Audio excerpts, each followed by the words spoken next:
My name is Lena Vale, and the night my chosen mate rejected me in front of the entire pack, I didn't just lose a future. I lost my damn patience. I stood there with a pregnancy I hadn't even told him about yet, while he announced he'd be marrying my cousin for political alignment. Translation: she had money and I had morals. So I walked away.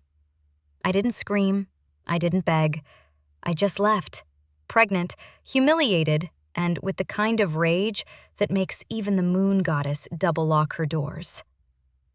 But fate? Fate wasn't done with me. Because an hour later, a stranger pulled me from the wreckage of my crashed car. And the moment his hands touched my skin, my wolf, silent for years, snapped awake and whispered one word: mate. Subscribe if you believe fate doesn't make mistakes, only dramatic entrances. Chapter 1. I should have known Damien Blackthorne would embarrass me. He always had a flair for dramatic stupidity. But even I didn't expect him to turn the entire ceremony hall into his personal breaking news special. The pack gathered, candles lit, elders watching, teenagers whispering about who wore the best dress. My dress? Soft gold, pretty, simple. Something I paid for by picking up double shifts at my job. My cousin Brielle? Her dress sparkled like she mugged a disco ball and won. I stood next to Damien on the dais, my hands trembling inside my sleeves, a little from nerves and a lot from the secret swelling in my belly. Our child. He didn't know yet. I planned to tell him after the ceremony because I still thought he had enough humanity not to shatter me in public. Idiot. Him, not me. The elder lifted the ceremonial moonblade. The crowd hushed. Alpha heir Damien Blackthorne, do you accept Lena Vale as your chosen? No. The blade paused midair. My lungs paused too. He didn't even look at me. He looked at Brielle, smirking, triumphant, ready to collect her prize. I reject Lena, Damien said loudly, confidently, like he was announcing a new phone upgrade. Her bloodline offers nothing to the pack's future. Brielle is better suited to be my Luna. A soft gasp rippled through the hall. My wolf, dormant and quiet all my life, flickered weakly like she wanted to respond. But not fully. Not yet. Damien, I whispered, the betrayal burning straight through my ribs. You promised. You're not Luna material, Lena, he said, irritation dripping from every syllable. You're average, weak, unremarkable. Translation: I don't have family money. Brielle's father sits on the pack finance board, and Damien has the moral integrity of wet cardboard. Brielle's fake sympathetic hand touched his arm. You'll find your place, Lena. Maybe as a nanny? You're good with kids. She didn't know how close she was to greeting the ancestors. Half the pack murmured. Someone whispered, poor girl. Someone else said, saw it coming. Me? I didn't cry, didn't scream, didn't faint dramatically. I simply breathed in, let the silence fill me, and said, enjoy the Luna who'll cheat on you by spring. Then I walked off the dais, lifted my chin, and left. Brielle shouted something about me being jealous. Damien called me ungrateful. And as I stepped into the cold night, something inside me shifted. A spark. A warning. A tiny whisper from my wolf, the first in years. Run. So I did. I grabbed the keys to my old sedan, hands shaking, vision blurring, the weight of everything pressing on my chest. The baby, the betrayal, the humiliation. I pressed the gas and didn't look back once. I didn't know I was driving straight into fate's trap. Chapter 2. You know that moment when you're too hurt to even pick a playlist? Yeah, that was me. City lights blurred past my windshield as I sped out of pack territory and into neutral urban streets where humans bustled and no one cared about who was destined to be Luna. I turned the radio off because every song sounded like betrayal. Even the car insurance commercial jingles. My hands clenched around the steering wheel. My throat burned. I still refused to cry. "Unremarkable," I muttered, mimicking Damien's voice. "You're not Luna material, Lena. You're average." My laugh came out sharp and ugly. "I'm so average, you put a pup in me." I snapped to the empty car. Twice in one night, if I remember correctly. Tears finally pricked my eyes. Not because I missed him.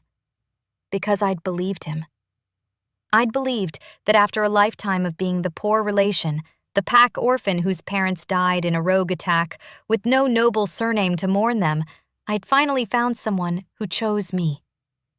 He chose status. He chose Brielle. He chose the easy, shiny path with a glitter bow. Fine. He could have it. I wiped my eyes with the back of my hand, blinking fast. The city was ahead. Skyscrapers slicing up the night, neon lights bleeding into the sky. This was the human district, the part of the modern world that never quite slept, never quite cared about who howled at the moon. I checked my phone on the console. No messages, no calls. Not even from my so-called family. Of course. My chest tightened. I looked down at the phone for a second, just one, and when I looked up, the world exploded in headlights. A truck turned across my lane, too fast, too close. Shit! I jerked the wheel. The car fishtailed, tires screaming, metal shrieked as I clipped the back of the truck. My body snapped forward, then sideways, then weightless. There's a moment in a crash where time goes weird. Sounds echo. Light slows. You become painfully aware of your own heartbeat. Mine thundered.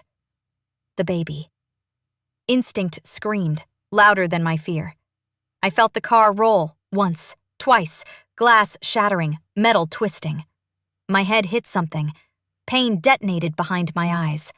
The seatbelt dug into my shoulder like a silver blade. Then, everything stopped. The world fell silent, except for the ticking of the engine and the faraway blare of someone's horn. I couldn't move. I couldn't feel my hands. Panic rose like a tidal wave. "Please," I rasped, not even sure who I was talking to. "Not my baby. Take Damien, take Brielle, take the elders' ugly ceremonial robes, but not my baby." Warmth spread across my abdomen. Heat that wasn't mine. A pulse. A flare. My wolf. She surged forward, more awake than she'd ever been, wrapping around the tiny life inside me like fire and silk. "Mine," she growled. "We protect." Then her power shivered through my veins, numbing the worst of the pain, slowing my breathing, holding me together by pure, stubborn will. Somewhere outside, a door slammed. Boots pounded on asphalt. "Hey, stay with me!" A male voice, deep, rough, urgent. Light sliced into the car as someone forced the crumpled door open. Cold air rushed over my skin. Then, he leaned in. The first thing I noticed wasn't his face. It was his scent. Storm rain on hot asphalt. Smoky cedar. A hint of lightning, like the air before a storm breaks. My lungs forgot how to work. He shoved twisted metal aside like it weighed nothing. Strong hands, big, calloused, braced my jaw, tilting my head carefully. "Can you hear me?" he asked. His voice wrapped around me, low, commanding, threaded with worry. "Stay with me, sweetheart. Come on, look at me." I forced my eyes to open, and then I saw him. Dark hair, a little too long, falling over a strong brow. Sharp jaw dusted with stubble. Mouth set in a hard, grim line. Eyes like storm clouds, gray, intense, ringed with something wild. He looked like trouble, the expensive kind. My wolf went completely feral, not anxious, not fearful, claiming. Mate. The word slammed into my mind like a thunderclap. I choked on my own breath, staring up at him. No, I whispered, because apparently my first reaction to fate delivering me an upgrade was denial. Nope, not today. His eyes widened a fraction, like he heard something I hadn't said out loud. Easy, he murmured. You're in shock. I've got you. He slid an arm under my knees, another behind my back, lifting me out of the wreckage like I weighed nothing. His chest pressed against my side, solid and warm. My head lolled against his shoulder, my body crying and my wolf purring like we were wrapped in a luxury blanket. As he carried me to a waiting black SUV, I caught a glimpse of the truck driver pacing on the phone, shouting about an ambulance. Don't need it, my rescuer snapped over his shoulder. I'll handle it. Exchange info and shut up before I make you forget your own name. Dominance rippled in his tone, heavy enough that even I wanted to sit still and behave. He slid me into the back seat, fingers gentle at my nape. Name? He asked. Lena, I breathed, fighting to stay awake. Lena Vale. Something flickered in his eyes at my last name. Recognition? Curiosity? Or maybe I was hallucinating. He brushed blood-stuck hair off my forehead, gaze scanning my face like it mattered. Like I mattered. Lena, he said slowly. I'm Kade. My wolf shuddered, pushing against my skin like she wanted to crawl into his arms personally. Our mate. Her voice was clear now, strong, certain. We're not dying tonight. We just found home. I clung to that thought as the world dimmed around the edges and consciousness slipped from my fingers like smoke. But even as I blacked out, one last thought burned through my mind. Damien said I wasn't fit for Luna. Wait until he sees this man carry my groceries. And my attitude. Chapter 3. Waking up in a stranger's bed sounds scandalous until you realize it's because you survived a car crash and not because you finally made a good life choice. I surfaced slowly, floating between soft warmth and dull ache. Something smelled like eucalyptus and clean soap, expensive soap, not the kind that promises mountain breeze and delivers disappointed laundry.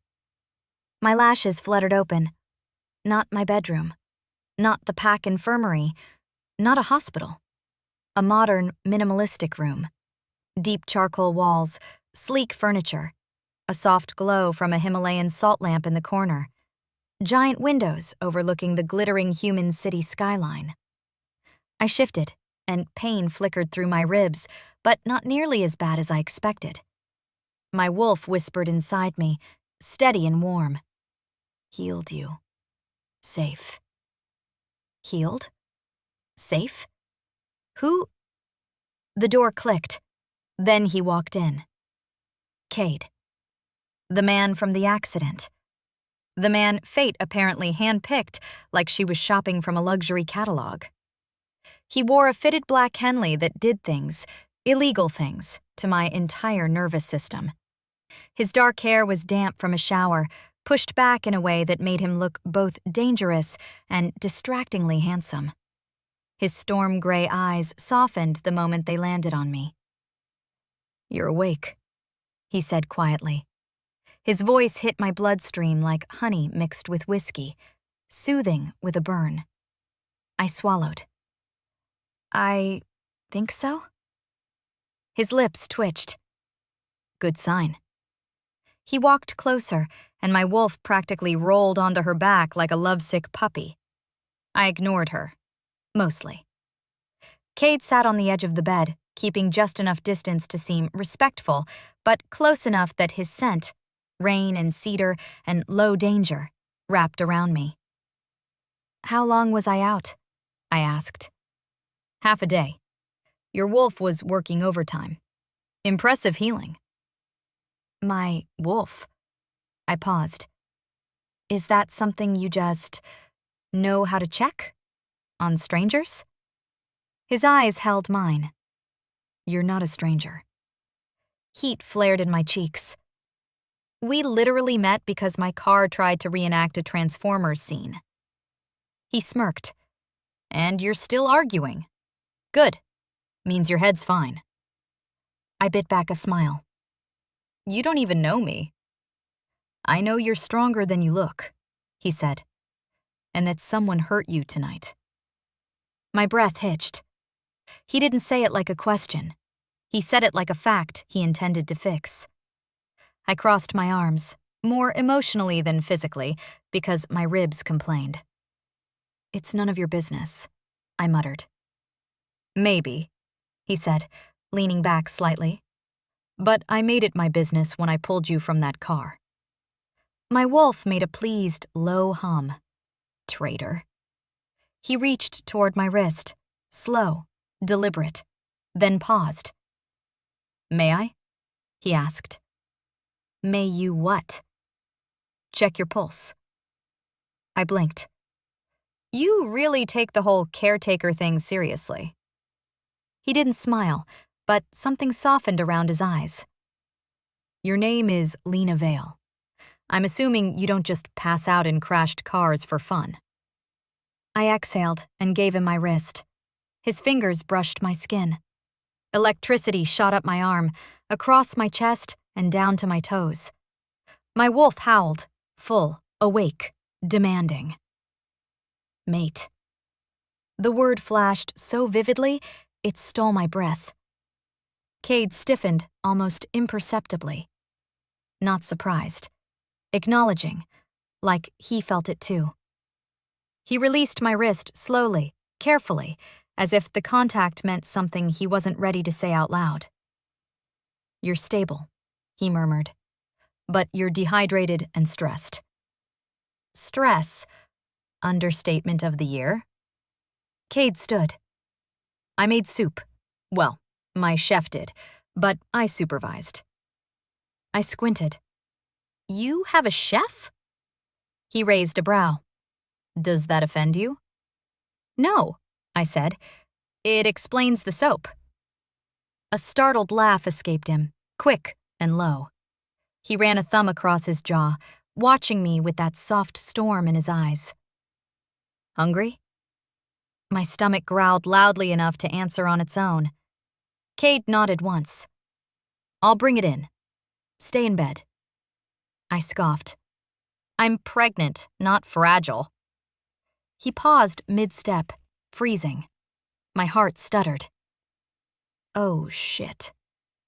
He turned slowly, eyes scanning me with new intensity. "You're pregnant." It wasn't a question. I swallowed. "Yes." Silence stretched between us, not uncomfortable, just waited. Finally, he said, voice low, "Is the father someone I need to kill?" My mouth fell open. "What? No! Well, maybe. I mean, not literally, but also wouldn't complain. Oh my God, ignore everything I just said." His lips twitched. "Noted." I groaned, covering my face. "Can we pretend this conversation didn't happen?" "No." I peeked through my fingers. Kade's jaw flexed. His eyes softened again, but this time with something warmer. Protective.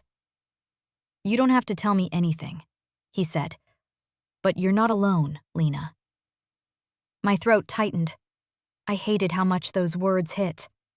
He stepped out to get the soup. I stared at the door long after it closed, my wolf purring like she'd just found the world's safest den.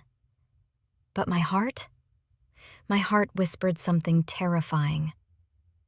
I left the pack with nothing.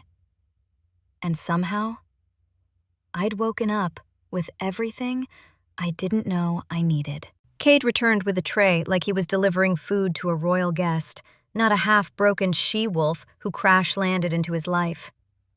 The tray held a steaming bowl of chicken soup, a small stack of warm bread, and a glass of water that looked more expensive than my entire kitchen set. He set it on the nightstand and adjusted the pillows behind me without asking. Gentle, efficient, quietly bossy. "Sit up," he murmured. I glared. "You really like giving orders, don't you?" He met my eyes evenly. "Only when someone needs taking care of." My stomach flipped. My wolf practically wagged her imaginary tail. He helped me sit up slowly, mindful of my ribs. I should have felt embarrassed. I should have felt vulnerable or awkward or defensive. But I felt safe. The kind of safe I didn't recognize because I'd never actually experienced it before. Kade placed the bowl in my hands and sat in the chair beside the bed, one arm resting casually on the back, posture relaxed but alert, watching me, studying me, protecting me. "Eat," he said softly. I took a sip of the broth, and holy goddess, this soup was good. Like, sell my soul for a second bowl good. "This is incredible," I mumbled between sips. A small, satisfied smile tugged at his lips. "I'm glad. I wasn't sure what you could keep down." My gaze snapped to him. "You knew I was pregnant." He didn't deny it. "Your scent changed when I touched you," he said simply. "Your wolf flared around your abdomen, and I've been around enough expecting she-wolves to recognize the signs." I stiffened. "So you're what? A healer? A midwife? A pregnancy connoisseur?" He laughed, low, warm, unprepared. It transformed his entire face. "No," he said. "I'm Alpha." My spoon paused halfway to my mouth. "Alpha?" I repeated carefully. "As in, a pack alpha?" He nodded once, slowly. "Oh. Oh." "Which pack?" I asked, trying to keep my tone neutral. He held my gaze. "Stormborn." I blinked, then blinked again. Stormborn pack. The largest, wealthiest, most powerful pack on the East Coast. The one Damien idolized. The one Brielle always bragged our pack should merge with through strategic marriages, aka her trying to flirt with their council heirs. My wolf hummed like someone plugged her into a wall socket. Kade was that alpha. No wonder dominance rolled off him like thunderstorms. He studied my reaction carefully. "Does that scare you?" "No," I said honestly. "But it explains the way my wolf has been acting." "Feral?" His eyes darkened. "She recognizes me." I swallowed hard. "That's not how this works." "It might be," he murmured. I pointed my spoon at him. Don't go all cryptic, mysterious moon prophecy on me. I just got rejected 8 hours ago. I am not mentally ready for another rejected." Kade cut in, voice suddenly sharp. Damn. Why did I open my mouth? I sighed. "Yes." "By who?" "It doesn't matter." "Lena." The way he said my name. Slow, deep, gentle. Like it was something valuable. Like I was something valuable. "I'm not pushing for details," he said carefully. "But I need to know if you're in danger." That hit me harder than I expected. Damien had power. Brielle had money. Their families had political connections. Kade wasn't asking out of curiosity. He was assessing threats. "I'm not in danger," I said. "Just humiliated." Kade's jaw tightened. Give me his name. No. Lena, you don't get to go all alpha vengeance on someone you've known for 6 hours. He leaned forward, voice low and steady. When I pulled you from that car, I made a decision. What decision? That you don't get hurt on my watch. My breath caught. My wolf melted. The part of me still clutching the broken remnants of Damien's rejection cracked under the weight of that quiet promise. I forced myself to breathe. Kade, you don't even know me.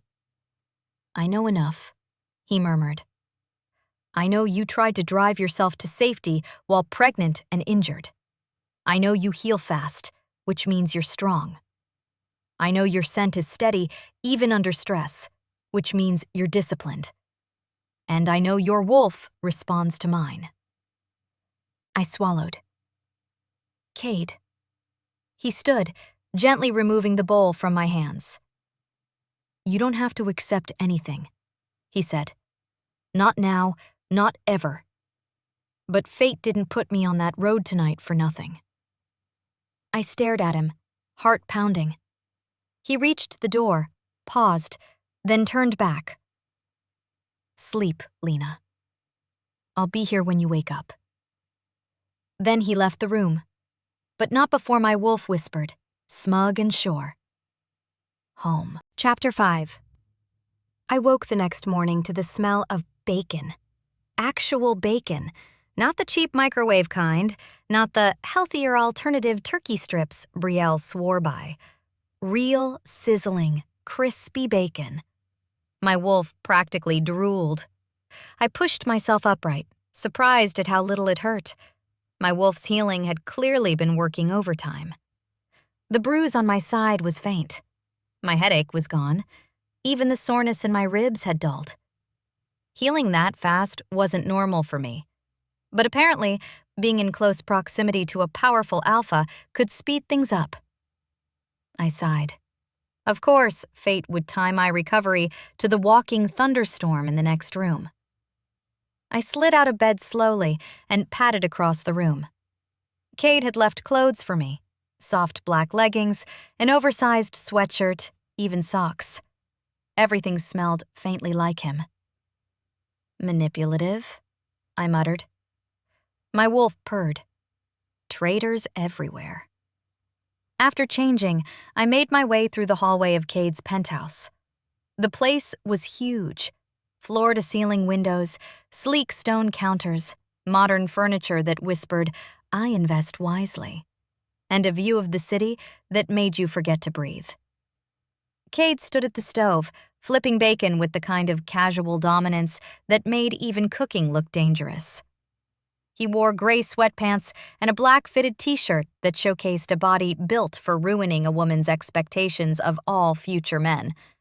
His hair was pushed back, still damp from another shower.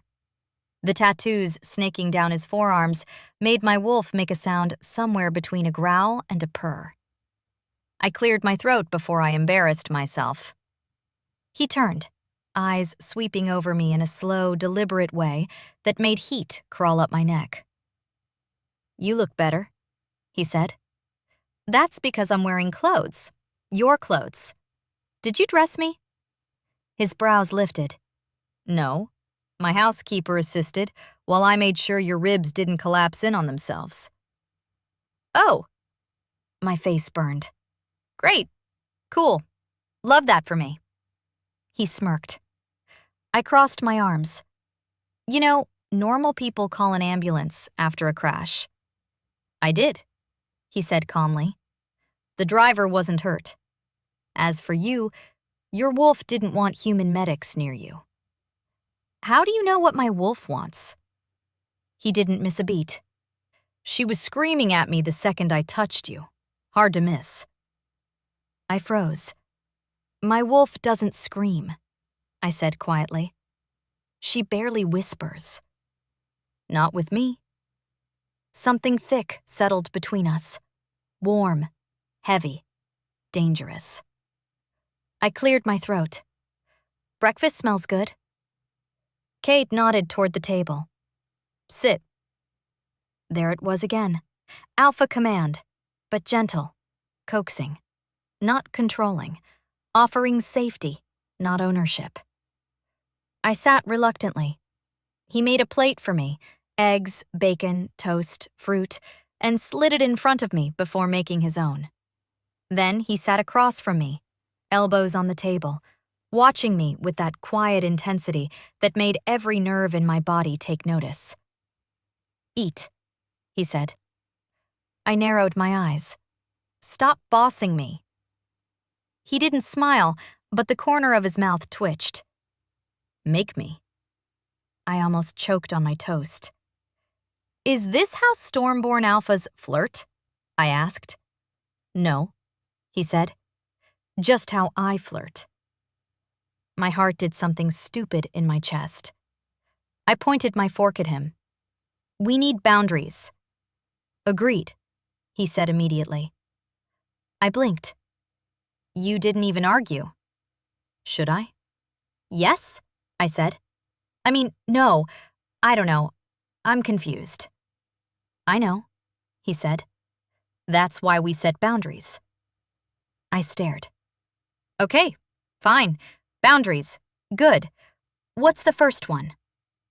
"You tell me if you're hurt," he said simply. My throat tightened. "That's not a boundary. That's care." "Yes," he murmured. "It is."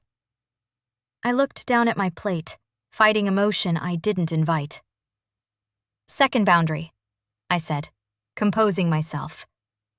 "No mate talk." His brows lifted. "What talk?" "You know," I said defensively, waving my fork around like it could deflect destiny. "The M word. The magical nonsense word. It's not nonsense." "Boundary," I said firmly. Kade tilted his head. "Fine. No mate talk." I relaxed for 2 seconds. Then he added, "For now." I groaned. "You're impossible." He leaned back in his chair, eyes sweeping me again. "Third boundary. No insulting yourself. I heard the way you talked last night." I stiffened. That wasn't me insulting myself. That was me reporting the stupidity Damien said. His jaw hardened instantly.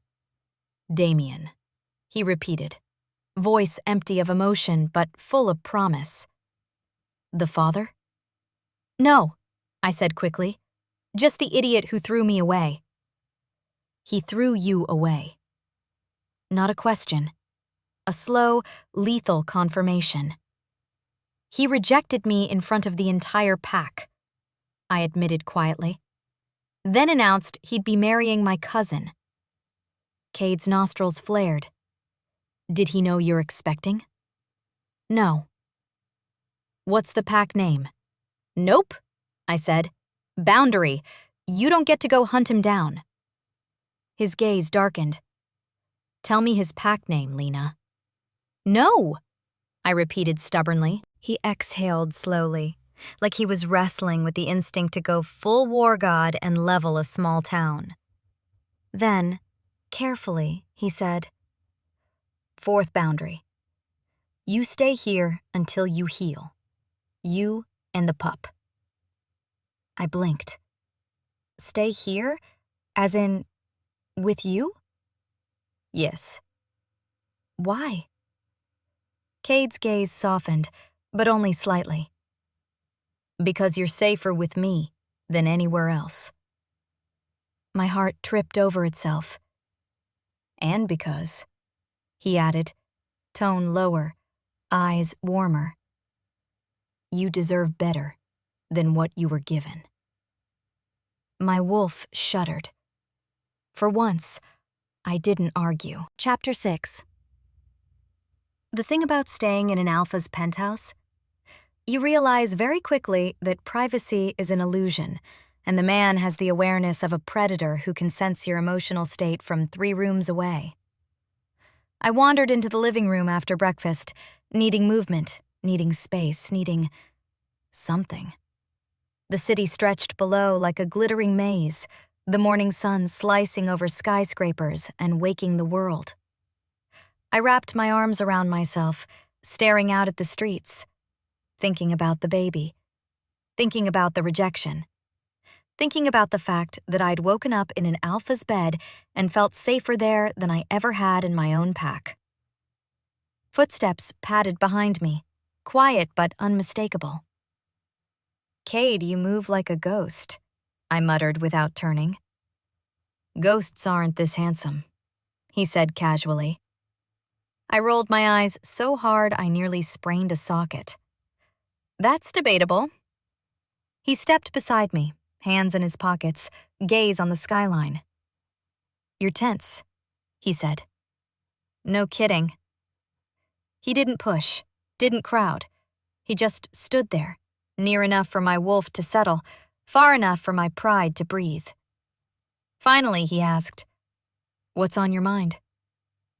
I should have lied. I should have deflected. But something about him, his calmness, the steady heat of his presence, made the truth slip out. "I don't know what comes next," I whispered. When did my voice get so small? Kade's head tilted slightly. "You don't have to know. Not today." I swallowed hard. Damien was supposed to be everything. My mate, my family, my future. Then he's a fool. I let out a shaky laugh. "Yeah, well, doesn't change the fact that I'm pregnant, homeless, recently rejected, and currently squatting in a penthouse that feels too good to be real." Kade turned fully toward me. "You're not squatting. You're healing." I snorted. "That's rich, coming from a man whose sheets probably cost more than my rent." He hummed thoughtfully. "They do." "I wasn't asking." He smiled, slow, amused, infuriatingly warm. "Come sit. You shouldn't stand too long yet." Before I could protest, he touched my lower back lightly, a whisper of contact, but the same spark hit me as before. Every nerve lit up. My wolf practically curled around his aura like a content cat. He guided me to the plush sectional sofa. I sank down reluctantly. He didn't sit close enough to overwhelm me, but he didn't go far either. "Want to talk about him?" he asked. "No." "Want to not talk about him but still need me to understand?" "Maybe." Kade nodded once, as if that made perfect sense, and leaned back, waiting. Damn it. He was good at this. Too good. I sighed heavily. Damien and I were chosen mates, not fated. Our bond was fine, not strong, not intense, not like stories say it should be. But I thought it would grow. Kade's jaw ticked. Chosen bonds rarely grow. They settle. "Yeah," I muttered. "Learned that the hard way." "And your wolf?" he asked. "What did she think?" I hesitated, then told the truth. "She never spoke," I said quietly. "Ever. She was there, but quiet. Like she was sleeping." Kade studied me carefully. Until the crash. A shiver ran through me. "Yeah." "She woke because she felt a threat," he said. "She woke because she felt a mate." I glared. Boundary. No M-word. He didn't apologize. "Your wolf disagrees." I opened my mouth to argue, but a wave of warmth washed over me suddenly, beginning in my chest and spreading outward. My wolf stirred, brushing me with something like affection, like approval. Shit. Kade watched my reaction knowingly. "She's responding again," he said. I hated how right he was. "Yeah." "Good." I groaned dramatically. "Stop being so calm about all this. I need chaos, panic, something. He leaned forward, resting his elbows on his knees. Lena, look at me. I did. The air shifted. You left a toxic bond. You survived a crash. You're pregnant and exhausted. What you need right now isn't chaos. It's stability. My eyes burned unexpectedly. You're not a burden, he continued, voice low and steady. Not to me. I blinked rapidly. You don't even know me. I know enough, he repeated. And what if I don't want to rely on an alpha I barely met? You're not relying on an alpha, he said. You're accepting safety. His gaze softened. There's a difference. My throat tightened. My heart ached. I hated how good he was at this. I hated how badly I wanted to believe him. Before I could respond, a sharp knock echoed through the penthouse. We both tensed. Kade's expression shifted instantly from warm protector to cold, lethal alpha. Stay here, he said, voice razor-sharp. Why? Who is it? He didn't answer. He just stood, shoulders rolling with barely restrained dominance, and stalked toward the door like a man prepared to tear someone apart. My wolf growled low, furious at the interruption, because whoever was on the other side of that door was about to learn exactly what happened when fate finally sent me someone who actually gave a damn. Chapter 7. The knock came again, harder this time. Not polite, not hesitant. The kind of knock someone uses when they think they have a right to enter. My wolf bristled instantly. Kade didn't look back as he approached the door, but his aura rolled outward, thick, electric, dangerously calm. His shoulders squared, his jaw set. Every part of him shifted from tender caretaker to territorial alpha in under 5 seconds. I had never seen a man's presence fill an entire room like that. He unlocked the door and opened it with the confidence of a man who wasn't afraid of anything waiting outside. The scent hit me first. Familiar, unwanted, sharp as old memories. And then the voice followed. There you are. Took me long enough to track you. My blood went cold. I shifted on the couch to see who dared come looking for him, and froze. Damien. Damien Blackthorn. My ex. My freshly minted, you're not Luna material, rejector. Standing in Kade's doorway like he owned the world. Well, fate really was a dramatic bitch. He was dressed in full alpha air casual arrogance, designer jacket, hair stupidly perfect, eyes scanning the penthouse until they landed on me. His face drained of color. Lena? My stomach dropped, but my spine stayed straight. My wolf bared her teeth. Kade didn't move aside. He simply said, in a voice carved from steel, State your business. Damien forced a smile, the fake one he used whenever elders were around. I'm here for her. Kade didn't blink. No, you're not. Damien scoffed. She's from my pack, and she left after an emotional misunderstanding. My laugh snapped out before I could stop it. Oh, is that what we're calling it now? Emotional misunderstanding? Damien's jaw clenched. Lena, we need to talk. You stormed out and people started asking questions. I had to tell them you were overwhelmed. It's best if you come home quietly. Home? I echoed.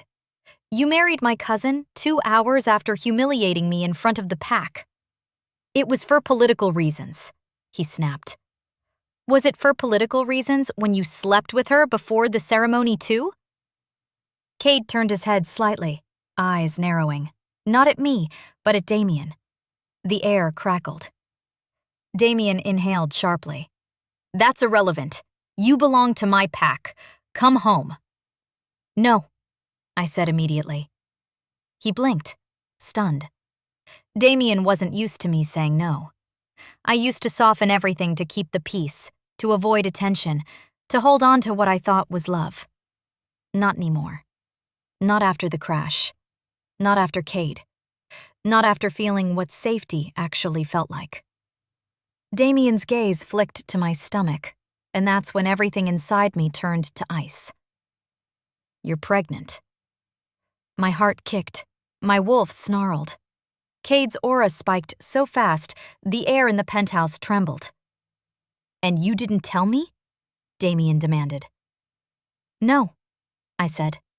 Calm, steady. Because you lost the right to know. I am the father, he snapped. No, Kade said, voice lethal. You were the contributor. That is not the same. Damien took a step forward. Kade stepped into his path instantly, the full weight of his dominance slamming outward like a shockwave. Damien staggered back, hand bracing against the doorframe. You do not take another step toward her, Kade warned. Damien's voice wavered. Stormborn? You're Stormborn? Alpha of it, Kade said quietly. Damien swallowed hard. His arrogance cracked. But like any idiot with ego issues, he pushed anyway. She's still from my pack, he insisted, though his voice shook. She belongs to no one. Kade's voice dropped to a rumble. And she stays where she is safe. My breath caught. Safe. That word again. Softer than a promise, harder than a decree. Damien's eyes flicked to me, desperate, angry, confused. Lena, tell him you want to come home. Home. That word didn't even sting anymore. I stood, slowly. My ribs protested, but healed bones held. Both men looked at me, one with rage he didn't deserve to feel, one with quiet certainty he didn't need to speak. I lifted my chin. I'm not going anywhere with you, I said. You made your choice. Now respect mine. Damien's face reddened. You are making a mistake. The mistake? I snapped. Was thinking you deserved any part of my future. My wolf growled. Kade's aura flared in approval. Damien tried one last time. Lena. Kade cut him off like slicing through air. You've overstayed your welcome. And then, without raising his voice, without touching him, without flexing a single muscle, the full force of Kade's alpha power swept through the doorway. Damien stumbled backward into the hall, gasping, knees buckling under him. Leave, Kade said, before I forget your pack's name out of mercy. Damien scrambled to his feet, anger twisting into fear. He shot me one last glare. This isn't over. Yes, I said calmly. It is. Kade closed the door in his face. Silence settled. Not awkward, not heavy, just relieved. Kade exhaled once, slowly, then turned to me. You okay? He asked softly. Instead of answering, I whispered the one truth that rose above the chaos inside me. No one has ever defended me like that.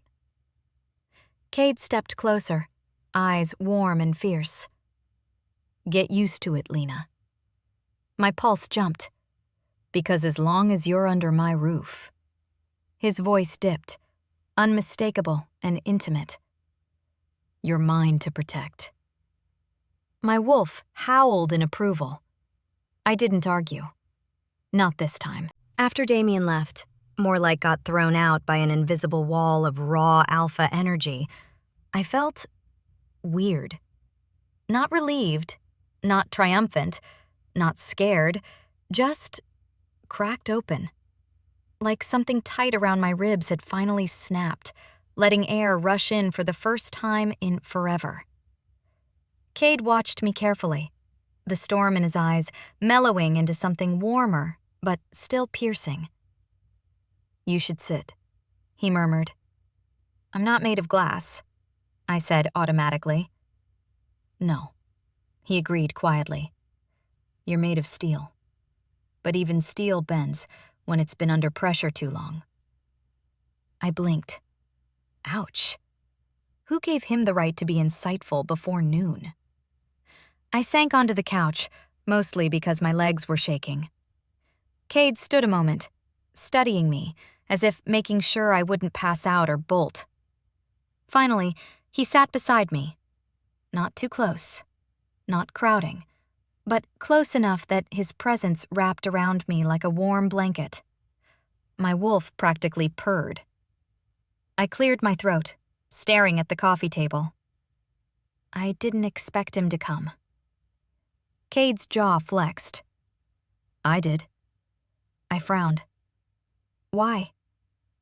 Because men like him, he said, voice low with controlled anger, can't handle losing the things they never valued in the first place. My breath hitched. He wasn't wrong. He continued, softer this time. And they always come back when they realize what they threw away. Silence stretched, but it wasn't uncomfortable. It was full of things I wasn't ready to say, and things Kade already seemed to understand. I should have told him, I whispered suddenly. About the baby. No, Kade said immediately. You shouldn't have. I looked up at him. He wasn't angry. He wasn't judgmental. He wasn't questioning me. He just knew. He leaned forward slightly, elbows on his knees. If he had known sooner, he would have used it. Against you, against the pup, against your future. He wouldn't, he already did. Kade cut in gently.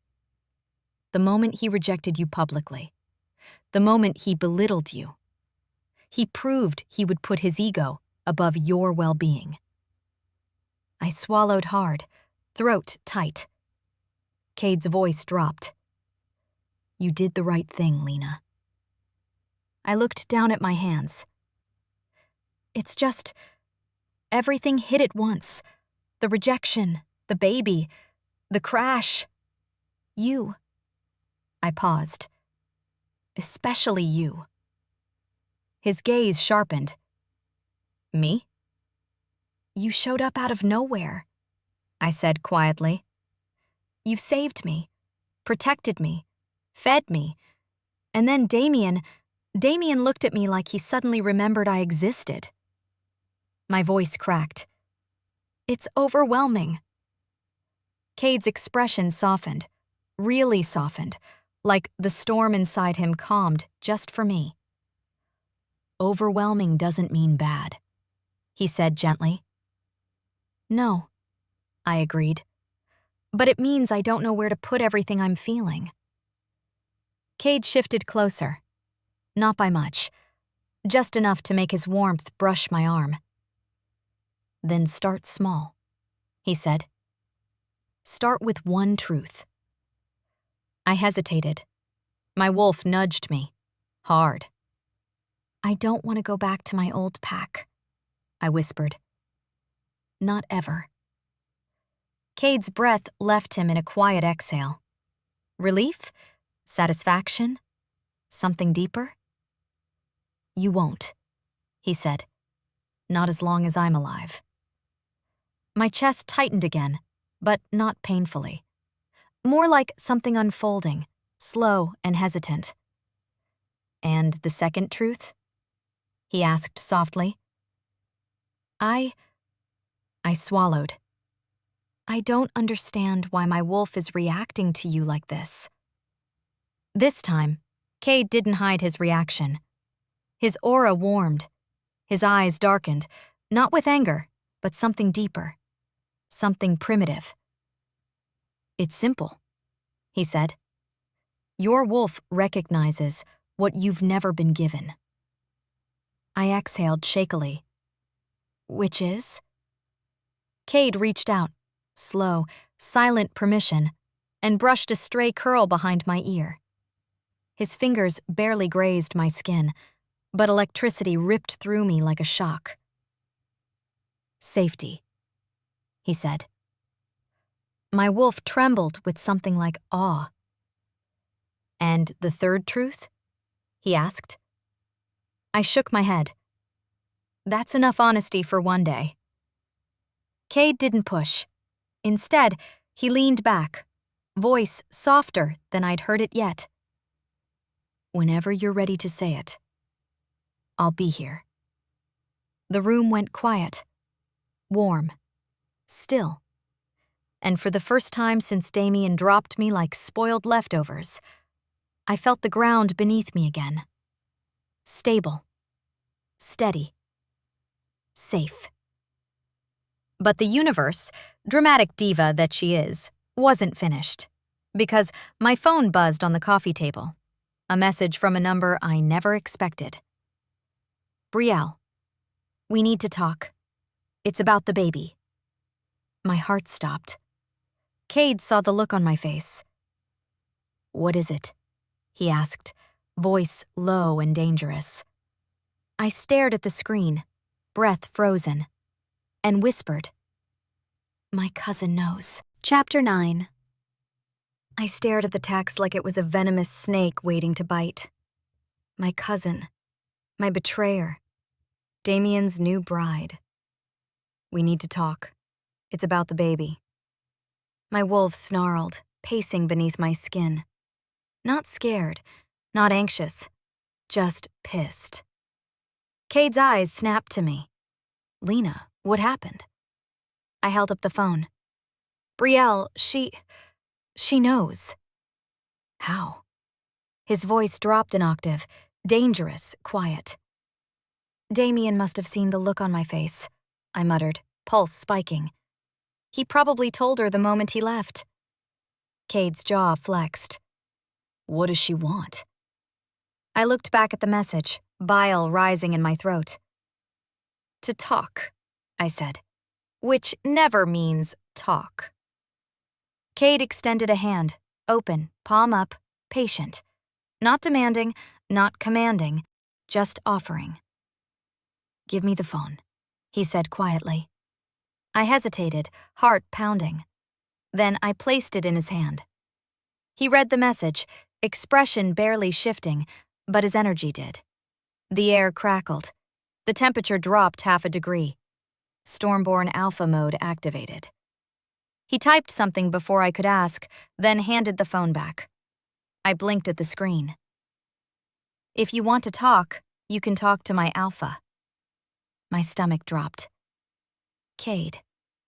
She won't dare try anything if she thinks you're under Alpha protection," he said. "And she will try something. Brielle doesn't request talks. She delivers ultimatums." He was right, and that scared me more than the crash did. I ran a shaky hand through my hair.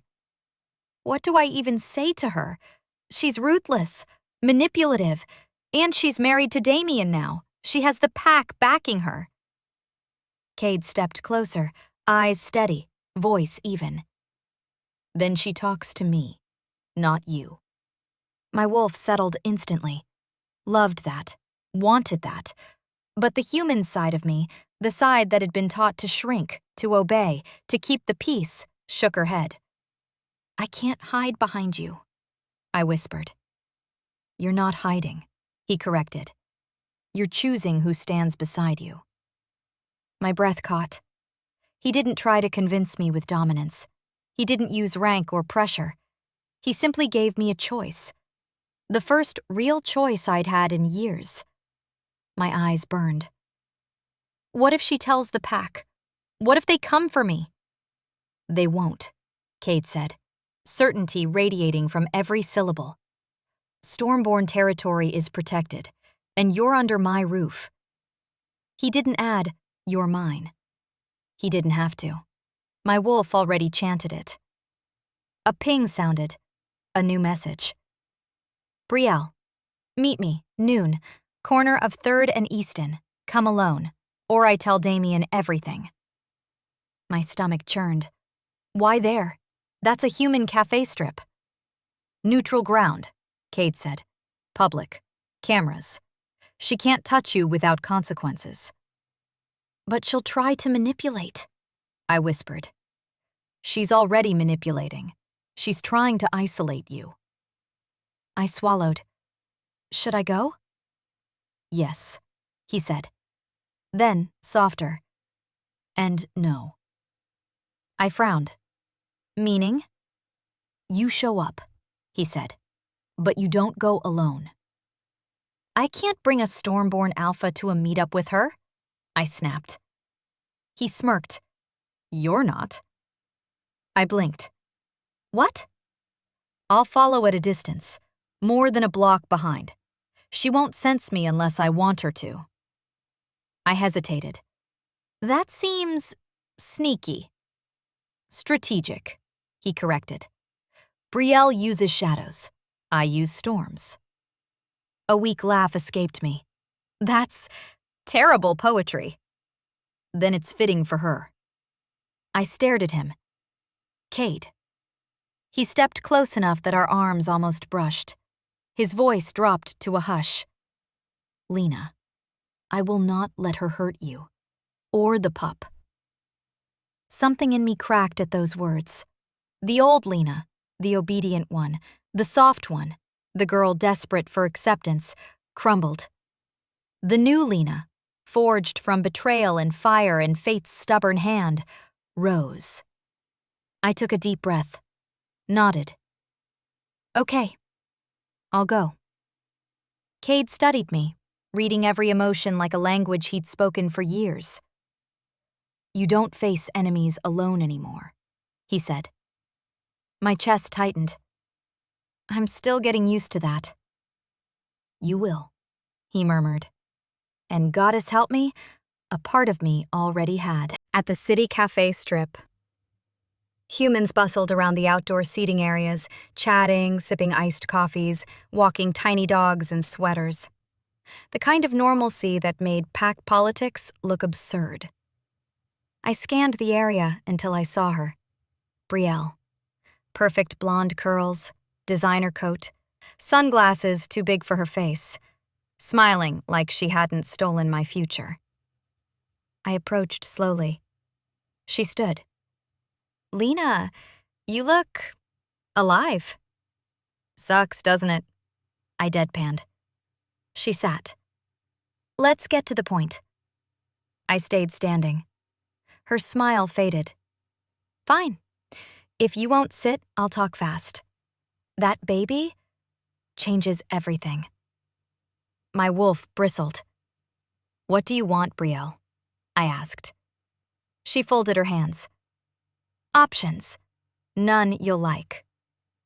My blood froze. Either you agree to give the child to me and Damien. I'm sorry, what? I snapped. Or, she continued calmly, you leave the region and never come back. If you stay, there will be consequences. I almost laughed. You think you can threaten me? I already have.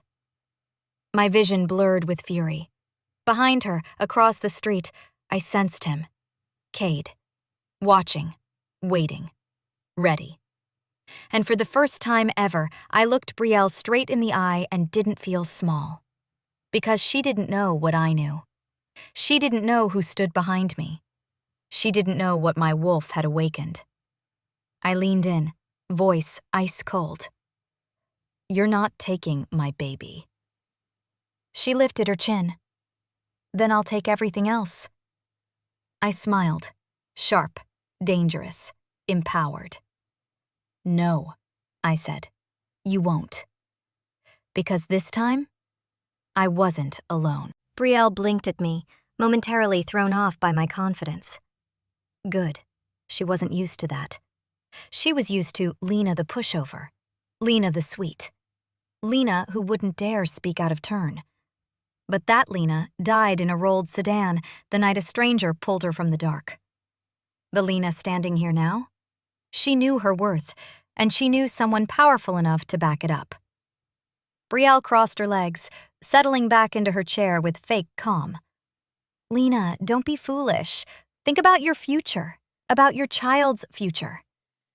I arched a brow. Oh? And what exactly does my child's future look like in your little fantasy scenario? In a world of wealth, Brielle said, voice sugary. Status, respect, resources you could never provide. I almost thanked her for reminding me why she was the most dangerous kind of wolf, the type that weaponized insecurity. And of course, she continued, Damien wants the baby. You owe him that much. My laugh was sharp enough to cut concrete. Owe him? Brielle, he dumped me at a ceremony like I was a defective party favor. Brielle's smile twitched. You shouldn't take it personally. It was literally personal. She waved a manicured hand. Damien made the choice best for the pack. Marrying me was a strategic decision. And sleeping with you behind my back? I asked sweetly. Was that also strategic? A crack formed in her fake composure. Tiny, but there. Don't twist this, she snapped. The point is, the child belongs with us. No, I said. Calm, steady, terrifying, even to myself. The child belongs with me. Her smile sharpened. You sure about that? My wolf rose with a snarl. Kade's presence across the street shifted, watchful, unblinking. Yes, I said. Her eyes glittered. Then you leave the region. Today. No. You have no choice. I have every choice, I countered. You just don't like them. She leaned in, voice dropping to a hiss.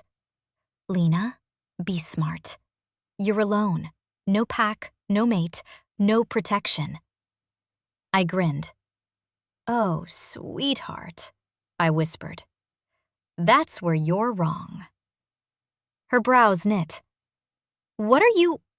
A shadow crossed behind me, silent, controlled, lethal. Kade.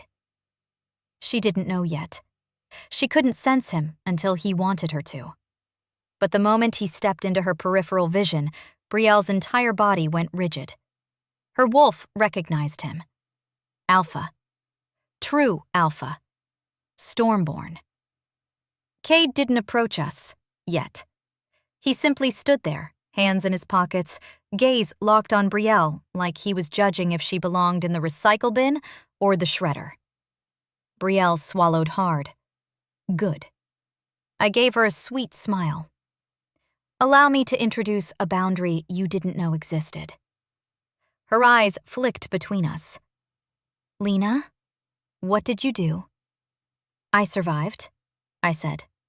With help. Kade moved then, one slow, deliberate step. Not toward me, toward her.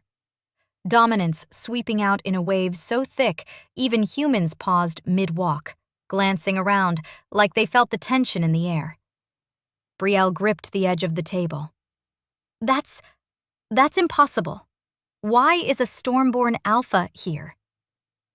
Kade stopped at my side, not touching me, just existing in a way that made the entire street feel smaller. He looked down at Brielle with storm-gray eyes. Calm. Deadly calm.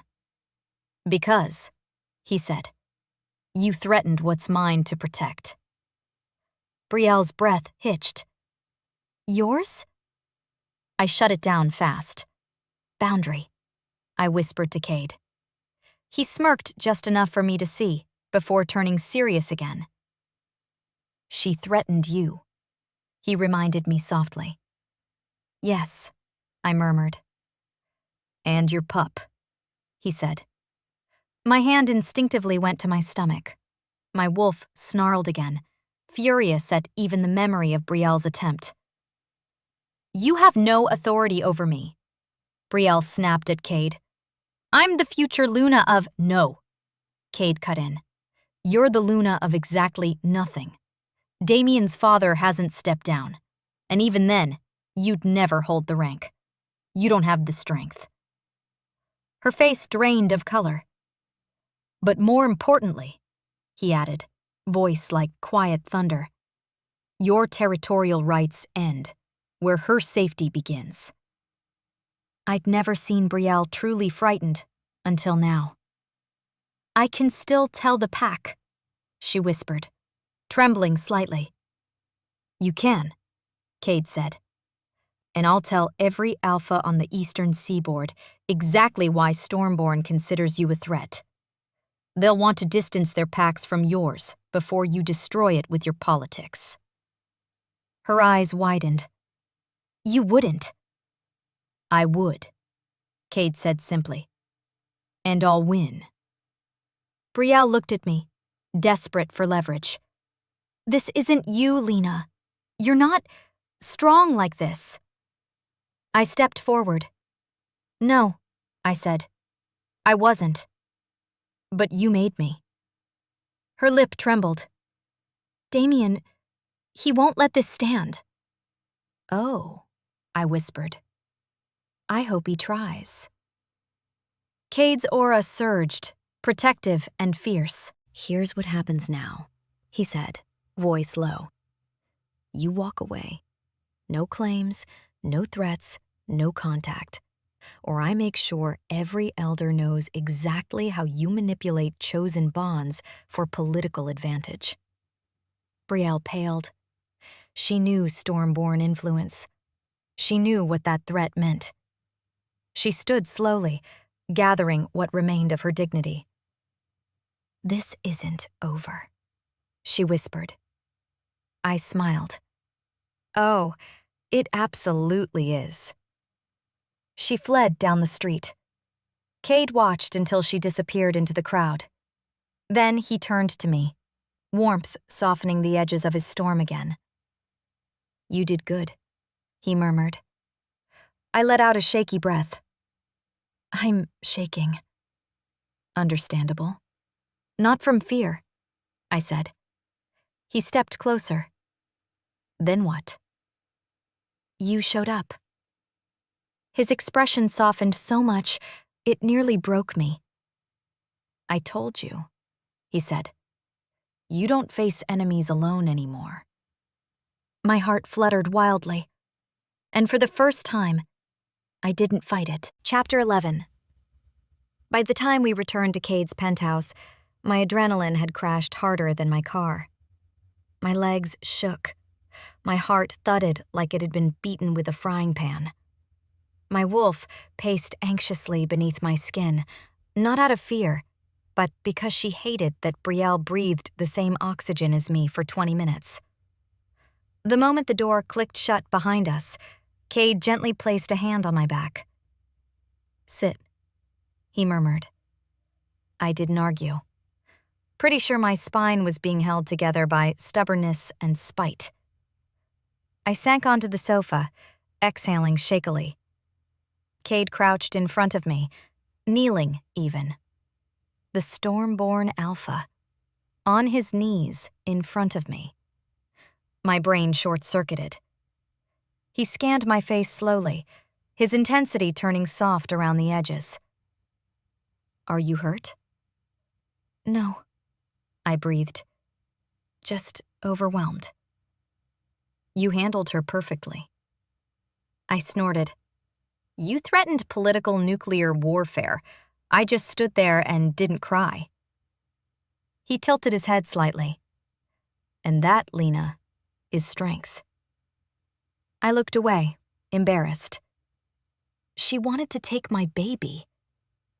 "I know," he said quietly, voice rough with a dangerous undertone.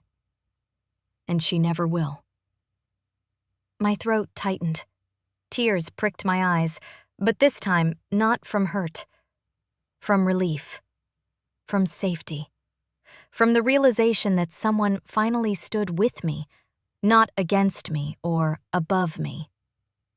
Kade reached out, slowly, carefully, waiting for any sign of hesitation. I gave none.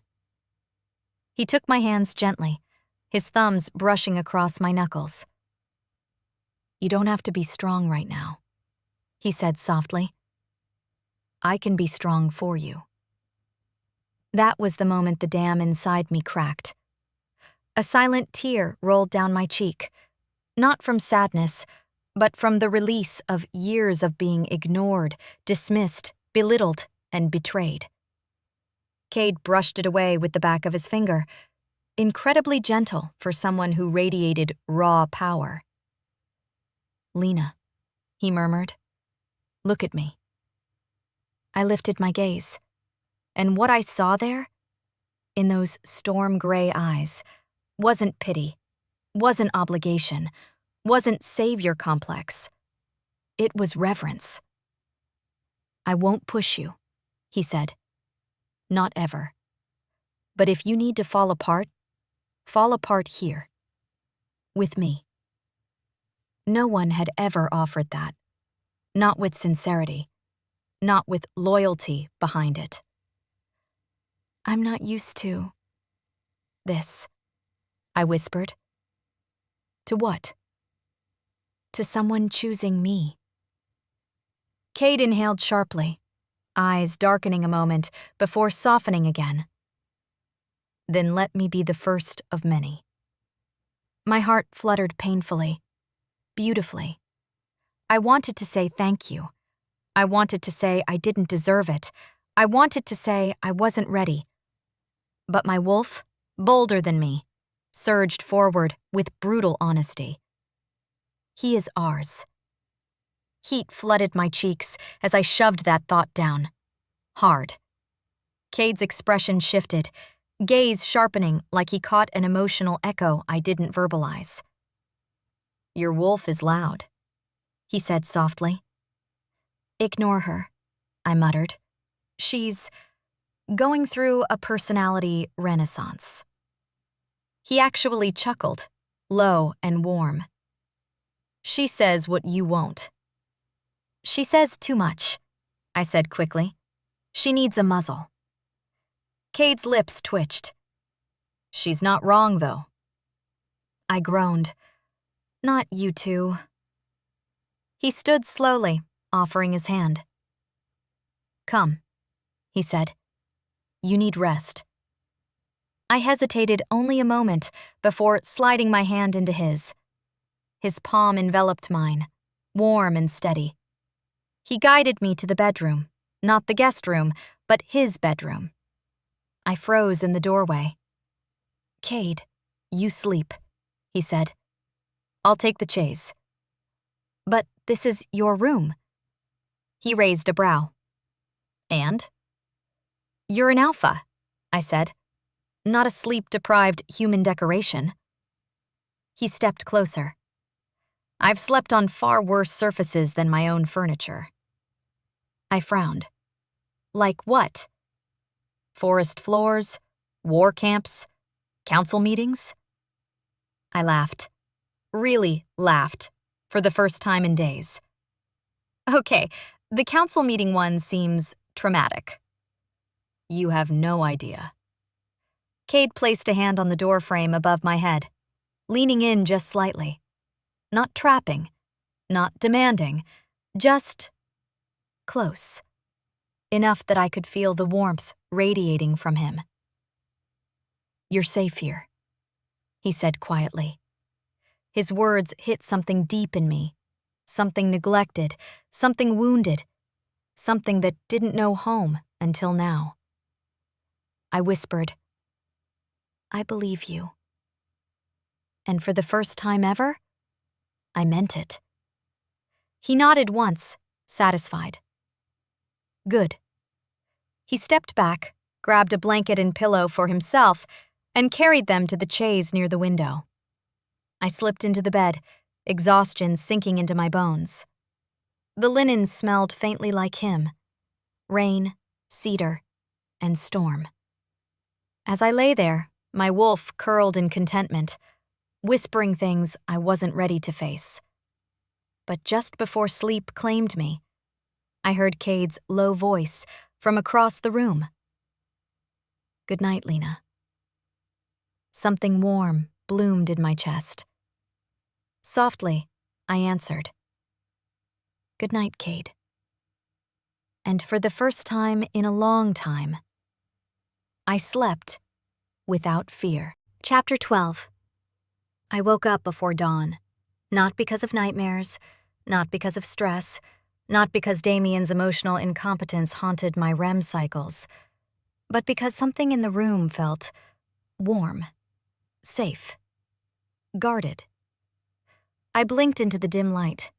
Soft morning gray brushed across the penthouse. City lights flickered like lazy fireflies beyond the window.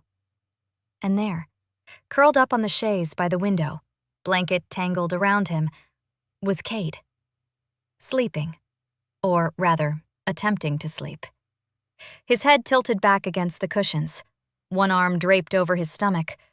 His shirt had ridden up slightly, revealing a firm line of skin that made my brain stop working correctly. His dark lashes rested against his cheekbones, and his hair had fallen over his forehead in a way that made him look younger, almost peaceful. A storm at rest. My wolf sighed dramatically inside me, like we were watching a romance movie trailer. "Pretty," she whispered. "Shut up," I whispered back. Kade shifted slightly, as though he heard us, even in sleep. The blanket slipped down, and his muscles tensed instinctively, alpha reflexes kicking in even unconscious. I sat up slowly, watching him. And then the truth hit me. No one had ever guarded my sleep. No one had ever stayed up through the night for me. No one had ever made me feel this chosen. Not chosen for politics, not chosen for convenience, not chosen because I was quiet or compliant, just chosen. For me. My chest tightened in a way that scared me and healed me at the same time. Before I could chicken out, I slipped quietly from the bed and padded toward the kitchen. I needed distraction, coffee, something to do with my hands besides reach toward a sleeping alpha like some dangerously hormonal Disney character. I didn't get far. The second my foot touched the hallway, Kade's voice snapped awake. "Lena?" He was up in one fluid motion, alert, tense, and beautiful in the way predators are when they sense something they care about moving. I froze. "Sorry, didn't mean to wake you." His shoulders relaxed. "You didn't. Your heartbeat changed." "That's creepy." "That's instinct." I crossed my arms. "You need better hobbies." He stepped toward me, slowly, gaze sweeping me up and down, checking for injuries, discomfort, anything off. "You slept," he murmured. "I did. Without nightmares." "Yes." He nodded once, visibly satisfied. "Good." I fought a smile. "You're very proud of yourself, aren't you?" "Extremely." I rolled my eyes and brushed past him. "I'm getting water." He followed, of course, because boundaries had apparently become a shared suggestion rather than a rule. Once in the kitchen, I reached for a glass, but Kade gently took it from my hand and filled it for me. His fingertips brushed mine when he passed it back. Lightning. Again. Always. "Thanks," I murmured. His voice was soft. Always. Silence stretched. Warm, heavy, electric. He leaned against the counter, crossing his arms, studying me like I was the sunrise. "What?" I asked. "You're calmer today." I shrugged. "You threatened political annihilation on my behalf yesterday. Kind of hard to stay anxious after that." He smirked. It was strategic diplomacy. It was male rage with better vocabulary. His smirk grew. Maybe. I sipped my water. "Thank you." His expression sobered instantly. "You don't thank me for protecting you."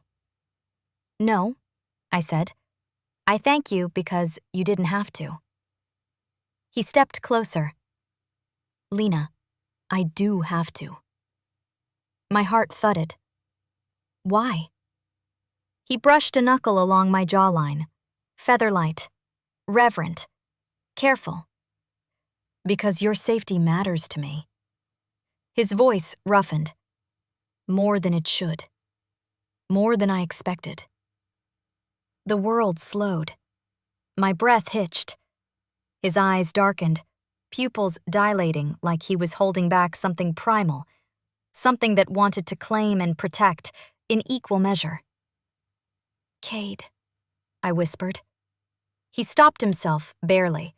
His thumb hovered near my cheekbone, but he kept his distance by sheer force of will. I don't want to push you, he said. You've been hurt enough.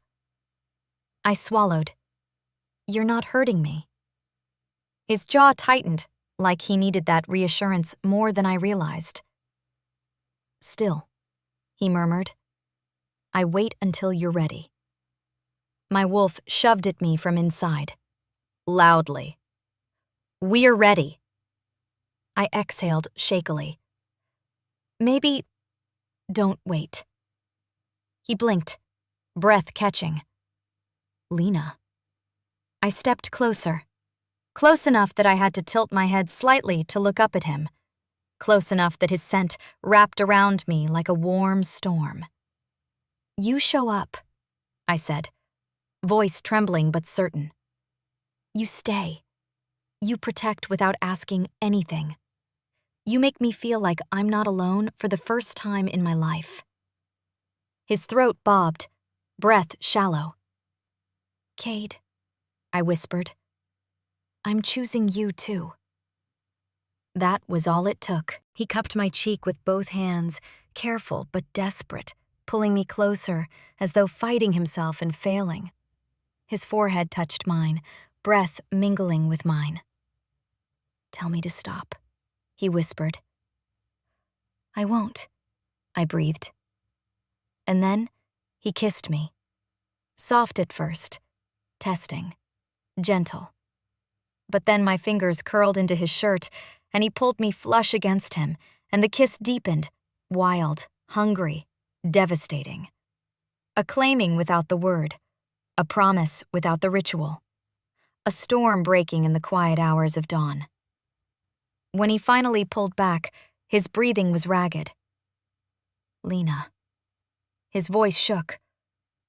I have never felt anything like that. My wolf purred in absolute triumph. I pressed a hand against his chest, feeling his heart hammer beneath my palm. Me neither, I whispered.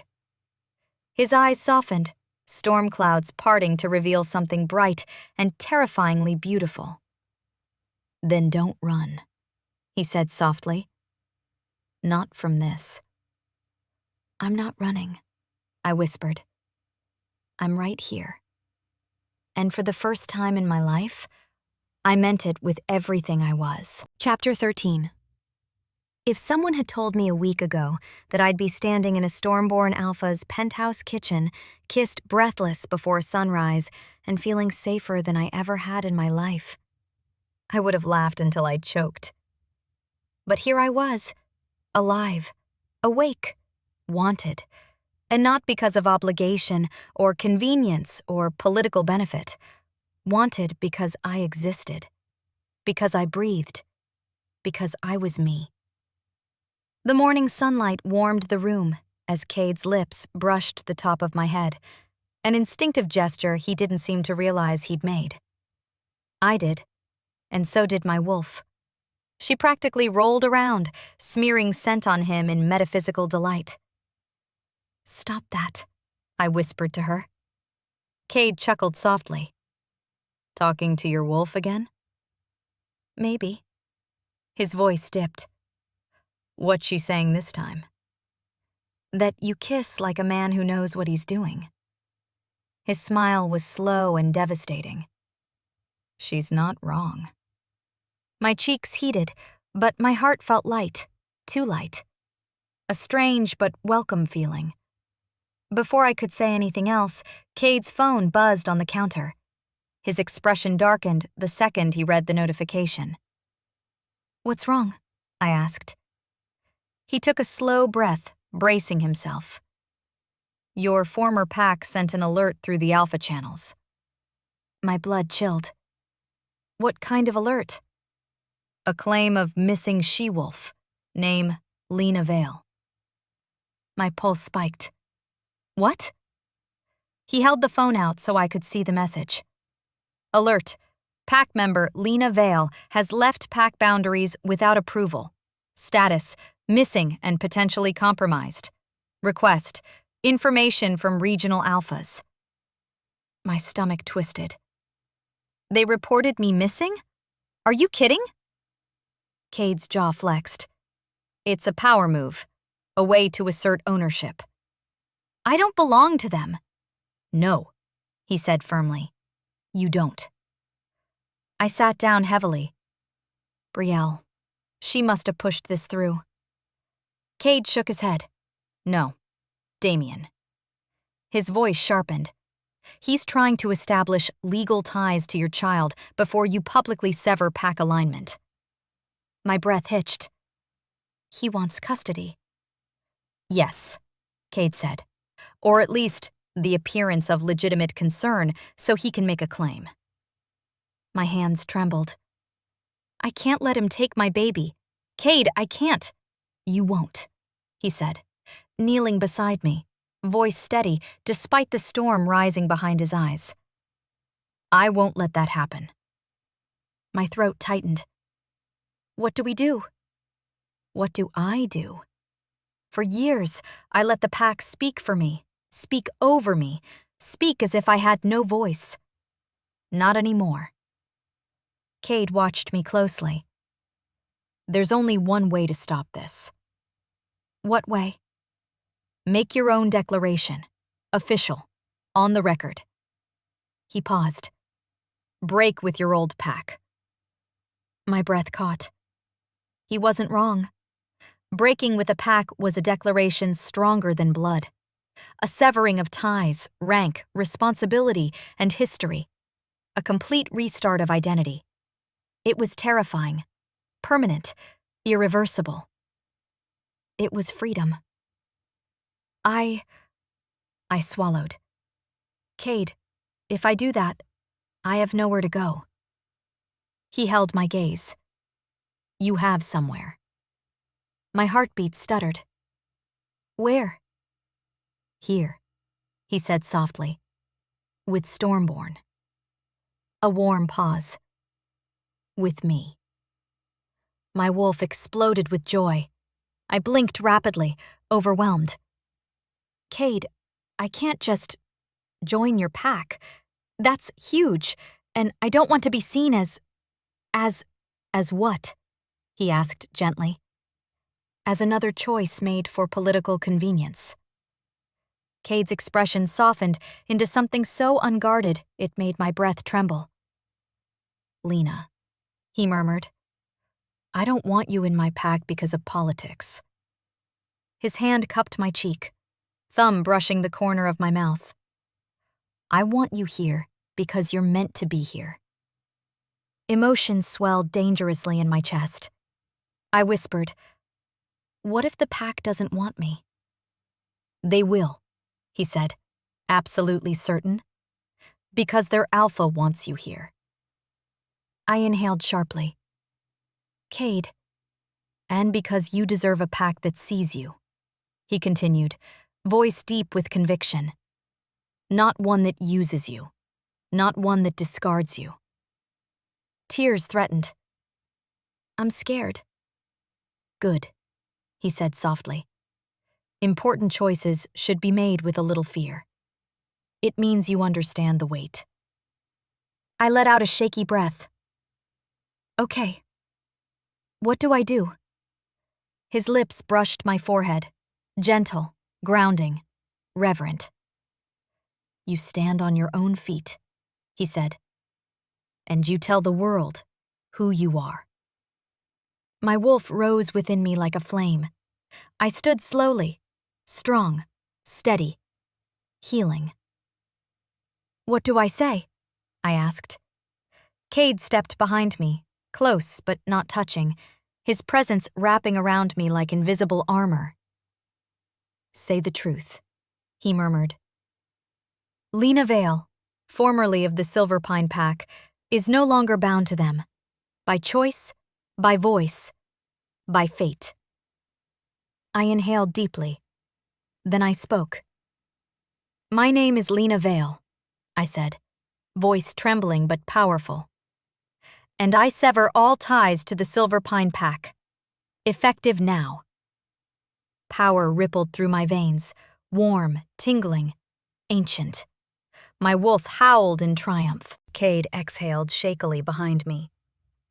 "Beautiful." "It feels strange," I whispered. "It's the bond breaking." "Will it hurt?" "Yes," he said, "but it passes." A sharp pain sliced through my ribcage, brief, electric. My breath hitched, and my knees buckled. Kade caught me instantly, supporting my weight, pulling me against his chest. "I've got you," he whispered into my hair. "You're okay." After a few breaths, the pain eased. I stood straighter, lighter, clean, free. I let out a shaky laugh. "I did it!" Kade rested his forehead against mine, voice reverent. "You did, and I'm proud of you." My heart swelled. Then, softly, he added, "And now, Lena Vale, you choose where you want your new home to be." I didn't hesitate. I brushed my lips against his, lightly, intentionally, and whispered, "I choose here, with Stormborn, with you." Kade inhaled sharply as if the words hit straight through his heart. Then he kissed me, slow, deep, with the weight of a vow neither of us had spoken aloud. And fate, dramatic as ever, whispered through my bones. This time, the bond is real. Epilogue. 6 months later. Stormborn territory. Modern urban compound overlooking the bay. If someone had taken a photo of my life right now and showed it to the version of me who sat crying outside the Silver Pine ceremony hall, she'd assume it was fan fiction. The luxury, the safety, the peace, the man, the baby. All of it. But life, as I learned, is sometimes better at plot twists than fate is. A soft kick nudged the inside of my belly, pulling me from my thoughts. I smiled and smoothed a hand over my bump, round, warm, and unmistakably alive. "Okay, little storm cloud," I murmured. "We'll get food soon, I promise." From behind me, a warm voice chuckled. "She's impatient," Kade said, walking up with a mug in one hand and a stack of paperwork in the other. "Just like her mother." I turned, playful offense blooming across my face. "Excuse me, I am the picture of patience. You threatened a vending machine yesterday. It stole my pretzels, and you growled at it. The machine understood what it did wrong." Kade stepped closer, placing a hand on my hip like it was a natural extension of breathing. His touch was warm, grounding. His presence behind me was steady and familiar, alpha strength wrapped in quiet devotion. My wolf purred with satisfaction. He kissed the side of my neck, slow and soft, the kind of kiss that said home more clearly than any words could. The kind of kiss that whispered, "I'm glad you're here." I melted, as usual. "Council meeting today?" I asked, noticing the folders. "Yes," he said. "They want to finalize your integration paperwork." I snorted. Integration. Sounds like a warranty process. He smirked. "They're just being thorough. They've never had a Luna join the pack after breaking from another." I blinked. "Luna?" He paused. We hadn't spoken that word yet, not officially. not because we didn't feel it, but because we respected the pace my heart needed. He stepped in front of me, setting the folders aside. His hands slid gently up my arms until they cupped my jaw. "Lena," he murmured, eyes dark with emotion he rarely allowed anyone else to see. "I didn't bring you into Stormborn to fill a position. I brought you here because this is where you belong." My throat tightened. "Kade." His thumb brushed my cheek. "You don't need to wear a title for the pack to already love you." I laughed lightly. "Love me?" I growled at Beta Rowan for taking the last muffin. "And he apologized for 3 hours," Kade said proudly. I groaned into my palms. "That was so embarrassing." "That was endearing," he corrected, kissing my forehead. "Rowan said you growled with authority." I pressed a hand over my face. "Please tell me he didn't say that out loud." "He did," Kade said, "to everyone." A tiny kick jabbed my ribs, and I winced. Kade's hand moved to my belly immediately, protective and gentle. "She's active this morning," he murmured. "She's opinionated," I said. "She gets that from you." He smirked. "She gets her stubbornness from you." I shrugged. "Fair." He bent down and kissed the bump. Every single time he did that, my entire heart dissolved into warm pudding. "Little storm cloud," he whispered to our daughter. "Be nice to your mother." Another kick. "Stronger." He chuckled. I melted again. This was our life now. Warm, steady, ours. A soft beeping noise sounded from Kade's watch. He sighed. "Council's ready." I touched his arm. "You don't have to rush." He gave me a look so tender, my chest ached. "I always come back to you, Lena." He kissed me once, slow and claiming, before heading toward the office wing of the compound. My wolf hummed, content. My heart hummed louder. I wandered out onto the balcony overlooking the bay. The morning sun glittered across the water. The city stretched beyond, modern towers and old bridges blending seamlessly into the skyline. Stormborn territory was beautiful, larger than Silverpine, more prosperous, more alive. But what made it home wasn't the wealth, or the views, or the power. It was the quiet joy I felt walking through the halls, the way pack wolves nodded to me with genuine warmth, the way Kade's scent lingered through every room, the way my wolf finally rested, fully, without fear. A soft knock made me turn. Kade's beta, Rowan, a tall man with dark blonde hair and warm brown eyes, peeked in. "Lena? You okay?" "I'm good," I said, smiling. He stepped onto the balcony. "The council wanted me to check that you're comfortable with the schedule today." I waved a hand dismissively. "I'm pregnant, Rowan, not fragile." He nodded solemnly. "Yes, you're terrifying. Very sorry. I'll alert the council." I threw a grape at him. He dodged. Barely. "See?" I said smugly. Reflexes still sharp. Rowan grinned. "Seriously, though, it's good to have you here." Warmth filled my chest. "It's good to be here." He nodded and headed back inside. I placed a hand on my belly again.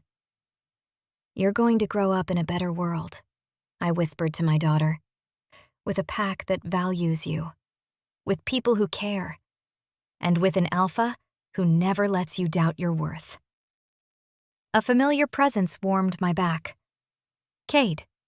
I didn't need to turn to know it was him. My wolf sensed him before his hand gently slid around my waist. "Meeting's postponed," he murmured against my ear. I frowned. "Why?" "Council can wait." A soft kiss landed on my temple. "You can't." I turned in his arms, heart swelling. He cupped my face, his gaze full of emotion, warm, intense, devoted.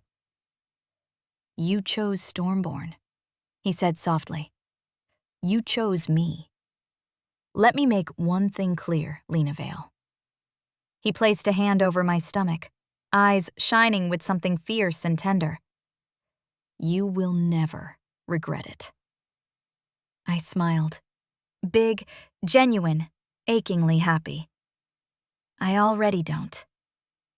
He kissed me, slow, deep, and certain. A kiss that said, home. A kiss that said, love. A kiss that said, forever. As the storm winds of fate settled around us, I whispered one final truth. I wasn't the Alpha's unwanted bride. I touched his cheek. He leaned into my palm. I was fate's correction.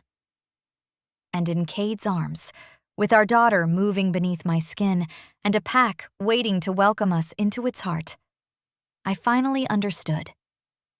Sometimes rejection isn't a punishment. It's the path to the life you're meant for. Thank you for listening. If this story touched your heart the way it touched mine, make sure you subscribe to Rene's romance stories, where every tale brings love, magic, and second chances to life. If you believe every Luna deserves a love that protects her, cherishes her, and chooses her every single day, tap that like button and share this story with someone who needs it. And tell me in the comments, what was your favorite moment between Lena and Kade? Until our next story, stay brave, stay magical, and stay loved.